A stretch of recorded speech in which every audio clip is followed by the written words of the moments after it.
விஜய் கொடி எத்தனை இடத்துல ஏறி இருக்குன்னு பார்த்தா நான் சென்னையில் ஒரே ஒரு இடத்துல தான் இதுவரை பார்த்துருக்கேன். எங்கே சார்? பனையூர்லையா? பனையூரில் யாருனது எல்லாரும் பார்த்துட்டோம் நாச்சியார். நான் பட்டினப்பாக்கத்தில் பார்த்தேன் நாச்சியார். இப்போ தண்ணீர் பந்தல் இருந்த இடங்கள்லாம் கொடி கம்பங்கள் இருக்குன்னு பார்த்தா கொடி கம்பம் வைக்கிறதுக்கு RS ராஜன் சொல்கிறான் 15,000 ரூபா தேவைப்படும் குறைஞ்சபட்சம். நம்ம டிஸ்ட்ரிக்ட்ல இன்னும் இதுவரை ஒரு கொடி கம்பம் வரலங்கிறான். ஏத்தனா நம்ம ஏற்றிட்டாங்கன்னு சொல்லிட்டு போவோம். அது இல்லாமல் நம்ம ஏன் நாச்சியார் போய் சொல்லணும்? கொடி ஏத்துறது ஒரு பக்கம் இருந்தாலும் இந்த கொடியை யூஸ் பண்றதுக்கே ஒரு பல பிரச்சனைகள் வந்திருக்கு. அதுல இந்த சின்ன அதெல்லாம் ஒண்ணும் பண்ணாது. எனக்கும் அவங்களுக்கும் இல்லைங்க என்னன்னா 30 தொகுதியில அன்னதானத்தை போட்டுக்கிட்டு 214ன்னு புசி ஆனந்த் சொல்லிட்டாரு. நான் ஆதாரம் குடுன்னு காட்டிட்டே இருக்கிறேன். விஜய்க்கு 214 கேண்டிடேட் இல்ல, 210 ஒரு கேண்டிடேட் போட்டுக்கிட மாட்டார் நான் சொல்றேன். அப்ப நான் போடுவேன், எங்களால் போட முடியும்னு சொல்றது விஜய் தான் சொல்லணும். விஜய் அப்படி சொல்லிக்கிட்டு ஒரு போட்டுட்டாருன்னு சொன்னா நம்ம ஆமான்னு சொல்லிட்டு போறோம். நமக்கு என்ன இருக்கு? மதிப்புக்குரிய சகோதரர் விஜய் அவர்களே, நல்லா யோசித்து பாருங்க. நான் எடப்பாடிக்கு எதிராக உங்களை 2024 வாங்கன்னு கூப்பிட்டனா இல்லையா? நீங்க 24 வந்திருப்பீங்கன்னா 39 கேண்டிடேட் தான். கமல்ஹாசன் போட்ட மாதிரி ஓரளவு கஷ்டப்பட்டு ஈஸியா போட்டுடலாம். நீங்க தவறான ஆலோசனைகளால 24 வரல.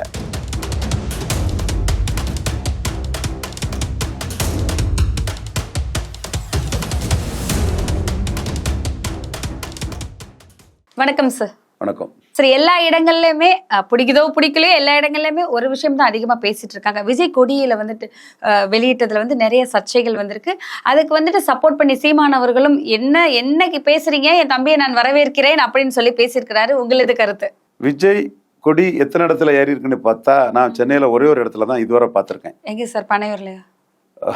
பனையூர்ல யாருனது எல்லாரும் பார்த்துட்டோம் நாச்சியார். நான் பட்டினப்பாக்கத்தில் பார்த்தேன் நாச்சியார். நான் பார்க்கணுன்னு தான் நான் ஆசைப்படுறேன்.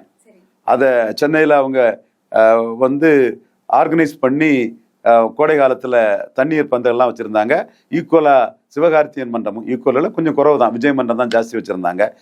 மோகன்தாஸ் சிவகார்த்தியன் மன்றமும் வச்சுருந்தாங்க.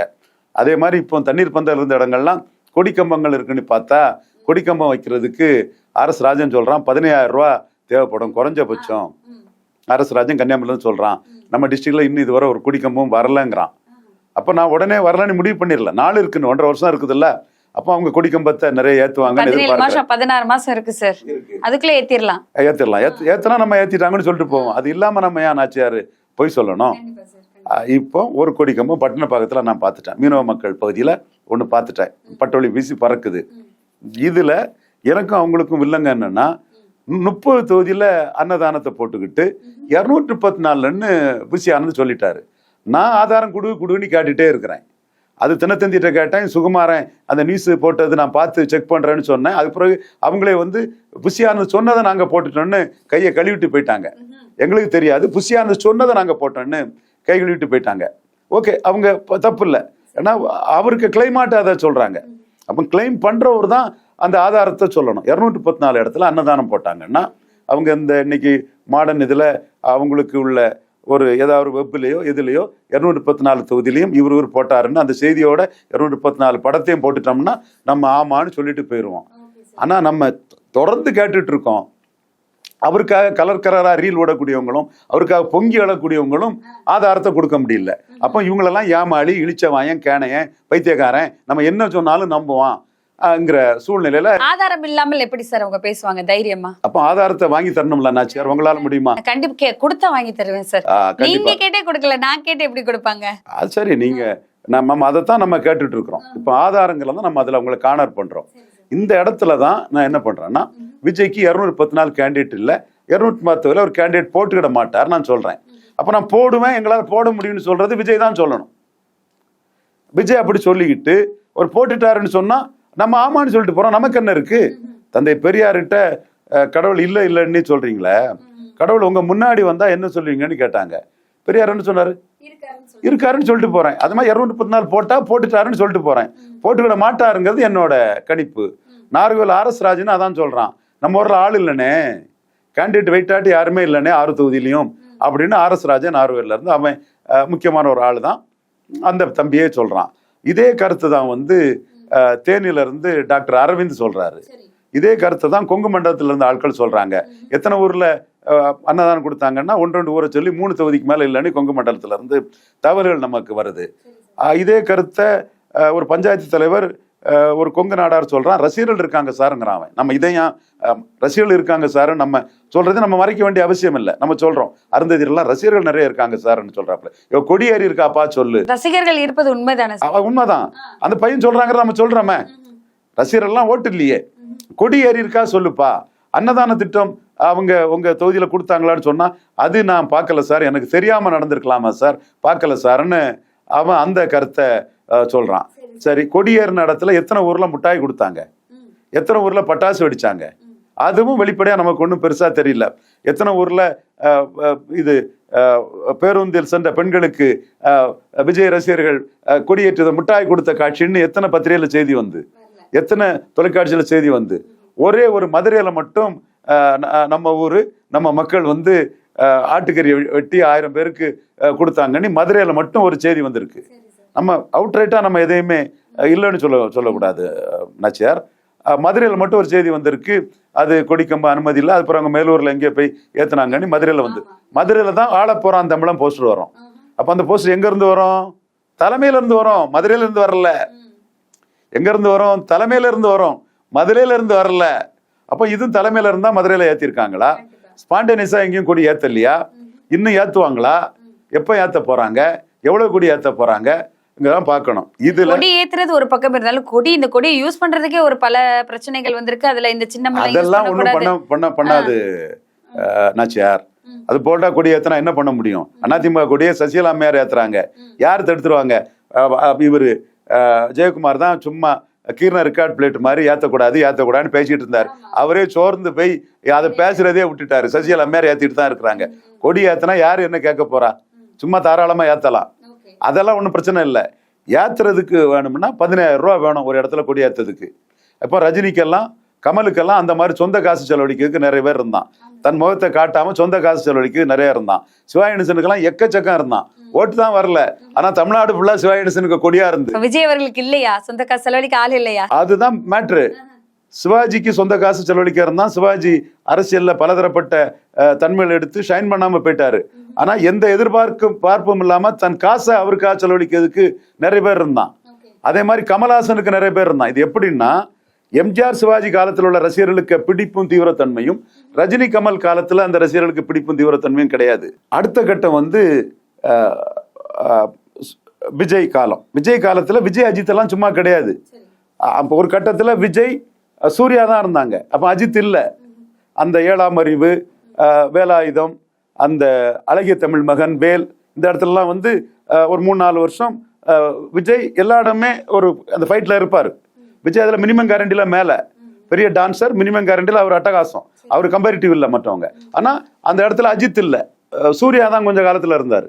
அப்புறம் கொஞ்ச காலம் விக்ரம் இருந்தாரு, அப்புறம் கொஞ்ச காலம் அஜித் இருக்கிறாரு. அப்போ விஜய் அஜித் ரசிகர்கள், சூர்யா விக்ரம் ரசிகர்களுக்குள்ள அந்த தீவிரத்தன்மை ரஜினி கமல் ரசிகர்களுக்குள்ள தீவிரத்தன்மை கிடையாது.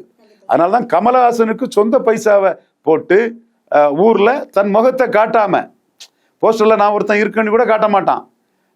வேற எவனா 2 பேர் பண்ணா கூட என்னப்பா தலைவருக்காக ஆண்டவருக்காக பண்ணுன்னு அவன் காசை கொடுத்துட்டு போவான். அப்படி கமலஹாசனுக்கு ஆள் இருந்தாங்க. கொடிகள் ஏறிச்சு. ஒரு இடத்துல கொடி ஏறணும்னா 15000 ரூபா வேணும்னா கமலஹாசனுக்காக அதில் 4 பேர் காசு கொடுத்தா இருந்தால் தானே அது ஏறும், அல்லது விஜயே காசு கொடுத்து கொடியேற்ற தான் முடியும். அந்த மாதிரி விஜய்க்கு வந்து சொந்த காசு செலவழிச்சு களத்துக்குள்ள நிற்கிறதுக்கு ஆள் இல்லை. கமலஹாசனுக்கு இருந்த ஆட்கள் கூட இல்லை. நான் வந்து பொய் சொல்லலை. மக்கள் நீதி மையம் கமலஹாசன் கொடி ஏற்றின பிறகு இருந்த கொடி இன்னைக்கு வந்து விஜய்க்கு இருக்கான்னு கேட்டா, தமிழ்கூறு நல்லுலகத்தில் உள்ள அனைத்து நடிகர்களின் ரசிகர்களே, விஜய் அபிமானிகளே, அரசியல் கட்சி தலைவர்களே, நான் சொல்றது சரியா தப்பான்னு நீங்க களத்தை பார்த்தா உங்களுக்கு புரியும். அந்த அளவுக்கு விஜய்க்கு இன்னும் கொடிகள் ஏறல. ஞாயிற்றுக்கிழமையில இருந்து கொடி ஏறுன்னு பார்த்தா எங்கேயும் கொடி ஏறல. 214 தொகுதியில அன்னதானம் போடுவாங்கன்னு பார்த்தா 30 தொகுதியில தான் போட்டிருக்காங்க. அதை ஒத்துக்குவாங்களா சார்? 30 தொகுதியில தான் நாங்க போட்டிருக்கோம் அப்படிங்கறத ஒத்துக்குவாங்களா? உங்க ஒத்துக்கலன்னா 214 எவிடன்ஸ் கொடுக்கணும். அதானே நான் போட்டு கொண்டு ரம்பமா இழுத்துட்டு இருக்கிறேன். அடுத்து இப்ப வந்து திமுக இறங்கி அடிக்க ஆரம்பிச்சுட்டாங்க. நாசர்லாம் இறங்கி அடிக்கிறாப்புல, அதிமுக இறங்கி அடிக்க ஆரம்பிச்சுட்டாங்க. அப்போ நீங்க வந்து நிறைவாகும் வரை மறைவாக இரு. அப்போ நீங்க 214 கேண்டிடேட்டை தயார் பண்ணிட்டு உள்ள வந்திருக்கணும். இப்போ நீங்க தயார் பண்ணாம இனிமேல் 214 கேண்டிடேட் தயார் பண்ணானா எங்க இருந்து தயார் பண்ணுவீங்க? சீமான் அண்ணன் தம்பி அவர் வந்து 2021 உங்களை விமர்சனம் பண்ணாரு, கடுமையா விமர்சனம் பண்ணாரு. அந்த காட்சி ஞாபகம் இருக்கா? எடப்பாடிக்கலாமாடா பயப்படுறதுன்னு சொல்லி அந்த சசிகலா நடராஜன் அந்த இதை சீமான் ஒரு போஸ்ட் கொடுத்த ஞாபகம் இருக்குதா? அதெல்லாம் 21 அவர் பண்ணாரு. 6.8 உங்களை பெருசு தான் எடுத்தாரு. 24 நீங்க மைக் படம் போட்டதும் அண்ணன் தம்பின்னு பெருசா சொன்னாரு. ஐ எம் வெயிட்டிங்னாரு. So waiting for what? நீங்க 30 தொகுதிக்கு அவர் தலைமைக்கு சம்மதிப்புங்கிறதுக்காக வெயிட் பண்ணாரு. நீங்க மூச்சே விடல, விக்ரவாண்டியில நியூட்ரல்ங்கிற மாதிரி போயிட்டீங்க. அப்போ அவர் வந்து இன்னைக்குள்ள சொல்ல என் தலைமையில போவேன், நான் 214 போவேன், வந்தா பாத்துக்கலாங்கிற மாதிரி உங்களை நீங்க சொன்ன மாதிரி சீமான் தலைமையில் தான் எல்லாமே நடக்கும் அப்படிங்கிற மாதிரி இருக்கு. இப்போ நீங்க விஜயை நெக்லெக்ட் பண்ணி பேசினா அஜித் ரசிகர்களும் சூர்யா ரசிகர்களும் சிவகார்த்திகேயன் ரசிகர்களும் சீமானை போய் பார்க்கிறாரு. சீமானுக்கு அது பெரிய லாபம் ஆகுது. விஜயை நெக்லெக்ட் பண்ணி பார்த்தா மற்ற நடிகர்களுக்கு ரசிகர்கள் வந்து சீமானை போய் பார்க்கறது, சீமான் விஜய்ங்கிறது சீமானுக்கு லாபமாகுது. பழக்கருப்பியா இதை புரிஞ்சிருக்க மாட்டாரு, பிஸ்மி இதை புரிஞ்சிருக்க மாட்டாரு. அப்ப டூர் அடிக்கிற இடத்துல அவங்க வந்து பார்த்துட்டு இருக்கத தகவல்கள் வருது. அப்போ விஜய்க்கு இப்ப என்ன நிர்பந்தம்? 214 கேண்டிடேட் போட்டு உங்க பலத்தை நிரூபிக்கணும். நான் மாட்டாருன்னு சொல்ல வரல, அது நீங்க முதல்ல சொல்லணும். நான் 214 கேண்டிடேட் போட போறேன்னு சொல்லணும். அது இதுவரை அவர் சொல்லல. இதுவரை சொல்லதுங்கிற கூட புரியாம ஊடகத்தில் பேசிட்டு இருக்காங்க. அப்போ அவர் எவ்வளவு பெரிய கிளவர். ஆனா உளவுத்துறை புரிஞ்சுக்கிட்டான். ஸ்டேட் இன்டெலிஜென்ஸ் உதயநிதி ஸ்டாலினுக்கு ரிப்போர்ட் கொடுத்துட்டான். ஒண்ணும் இல்லைங்க பெருசா இல்லைங்கன்னு உதயநிதி ஸ்டாலினுக்கு ஸ்டேட் சிஎம்க்கு தான் கொடுக்கணும். அது தெரியுமில்ல எங்க போவோம், எப்படி போவோம், என்ன அரசியல் நடக்குதுன்னு. அந்த ரிப்போர்ட் அங்க அவர் உதயநிதி ஸ்டாலின் கையில போயிட்டு ஐபி ரிப்போர்ட் போன போறதான் அண்ணாமலை மாமா மச்சான் கூட்டணிக்கு எங்கூட வந்து சேருங்களா சேருங்கன்னு அண்ணாமலை கேட்க ஆரம்பிச்சிட்டாப்புல. திமுக வேண்டான்னு எதிர்த்து அடிக்காங்க. இதுதான் மதிப்புக்குரிய சகோதரர் விஜய் அவர்களே, நல்லா யோசித்து பாருங்க. நான் எடப்பாடிக்கு எதிராக உங்களை 2024 வாங்கன்னு கூப்பிட்டனா இல்லையா? நீங்க 24 வந்திருப்பீங்கன்னா 39 கேண்டிடேட் தான். கமல்ஹாசன் போட்ட மாதிரி ஓரளவு கஷ்டப்பட்டு ஈஸியா போட்டுடலாம். அந்த 39 கேண்டிடேட் சகோதரர் விஜய் போட்டிருப்பீங்கன்னா எடப்பாடியை கடுமையா கீழே இறக்கியிருக்கலாம். நான் சொன்ன மாதிரி 15% எடப்பாடியை நானே இறக்கிட்டேன்னு நான் மார்தட்டி பேசியிருக்கலாம். நீங்க தவறான ஆலோசனைகளால 24 வரல. இப்போ உங்க அரசியலுங்கிறது 26 நீங்க நிரூபிச்ச பிறகு தான் ஸ்டார்ட் ஆகும். ஊருக்கு 10 பேருன்னு அதிமுக மந்திரி முன்னாள் மந்திரி பேசுறான் உங்களை. அப்போ எப்படி உங்களுக்கு சீட்டு தருவாரு எடப்பாடி பழனிசாமி? என் நண்பன் அக்ரீஸ்வரன் அவன் சொல்றான், விஜய்னு பேசினாலே விஜய், அஜித், சூர்யா, சிவகார்த்திகேயன்னு உங்களை நடிகர் லிஸ்ட்ல சேர்க்கிறான். அப்ப நீங்க அரசியல் கட்சி ஆரம்பிச்சாலே நீங்க வந்து உடனே தலைவர் லிஸ்ட்ல வந்துட முடியாது. எடப்பாடிக்கு ஆளு அக்னீஸ்வரன் சன் தொலைக்காட்சியில உங்களை நடிகர் லிஸ்ட்ல தான் வச்சிருக்கிறான். நிரூபிச்சாதான் மரியாதை, வாக்கு வங்கி நிரூபிச்சாதான் மரியாதை.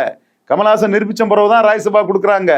நீங்க நிரூபிக்காம ராகுல் காந்தி போய் கேட்கும் போது இன்னைக்கு இந்த அம்மையார் விஜயதரன் சொல்ல மாதிரி ராஜ்யசபா உங்களுக்கு தரல, கட்சி ஆரம்பிங்கன்னு சொல்லிட்டாருன்னு கிண்டலா சொல்லியிருக்காங்க அந்த அம்மையார். அப்ப நீங்க நிரூபிச்சாதான் தலைவர். நிரூபிக்காதவரை லெட்டர் பேட் கட்சியை வச்சுக்கிட்டு தலைவர்னு சொன்னா அதுக்கு வந்து யாரும் அங்கீகரிக்க மாட்டாங்க. From calls mouth I heard Seeman is ready to give 30 seats to you. Seeman 30 seat கொடுக்க தயாரா இருக்கிறாரு. வாங்கிக்கலாம், அல்லது 214 தனியா போட்டு உங்க பலத்தை காணிக்கலாம். இன்னும் அதை நீங்க சொல்லாம இருக்கிறீங்க தான் நான் கிண்டல் பண்றேனே தவிர 24 உங்களை மனப்பூர்வமா நான் வரவேற்றவன், நீங்க சாதிக்கணும்னு நினைச்சவன், நீங்க வாக்கெடுத்தா எடப்பாடி கீழே போவாருன்னு ஆசைப்பட்டவன். இப்பவும் நீங்க 214 போட்டு நீங்க நல்ல வாக்கு விகிதத்தை காட்டணும்னு தான் நான் ஆசைப்படுறேன். அதை நீங்க தான் கிளியர் பண்ணணும். அது கிளியர் பண்ணாதவரை உங்களை நான் வந்து உசுப்பேத்துறதுக்கு தான் இதை பேசுறேன்னு நினைச்சுக்கிடுங்க. நல்லா உசுப்பேத்த ஏத்த 214க்கு தயாராகி ஜம்முனி வாங்க விஜய். வரவேற்கிறோம் விஜய். கண்டிப்பா சார். மக்களுக்கு நிறைய விஷயங்கள் புரிஞ்சிருக்காரு, என்ன நடக்குன்னு தெரிஞ்சிருக்காரு. இந்த காணொலி மூலமா நிறைய விஷயங்கள் தெரிஞ்சிருக்கு. தொடர்ந்து பேசலாம்.